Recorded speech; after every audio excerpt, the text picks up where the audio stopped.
যারা এতদিন উন্নয়ন উন্নয়ন বলে লাফাইছিল, এগুলো কি তাদের বাবার জমি বেচা টাকার উন্নয়ন ছিল? মেট্রো রেল জাপানের থেকে ঋণ নিয়ে করা হয়েছে, পদ্মা সেতু চীনের থেকে ঋণ নিয়ে করা হয়েছিল, মডেল মসজিদ সৌদির 8,000 কোটি টাকার অনুদানে করা, কিন্তু সেটা তাদের নিজেদের নামে চালিয়ে দিয়েছিল।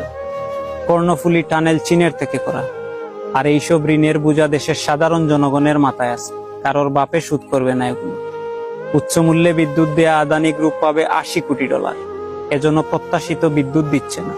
প্রতি ইউনিট 60 টাকার বিদ্যুৎ কেন 14 টাকায় কেনা হলো? তেল দেয়া কোম্পানিগুলো পাবে $50 কোটি, তারাও তেল দেয়া প্রায় বন্ধ করে দিয়েছে। দেশের গ্যাস অনুসন্ধান না করে উচ্চ মূল্যে এলএনজি আমদানি করে সামিটের মাধ্যমে ডলার লুট করেছে বলে ডলার সংকট। গ্যাসের অভাবে বন্ধ আছে গ্যাস ভিত্তিক বিদ্যুৎ কেন্দ্র। সরকারি বিদ্যুৎ উৎপাদনকারী প্রতিষ্ঠান পিডিবির কাছে কেউ পাবে 4,000 কোটি, আবার কেউ 35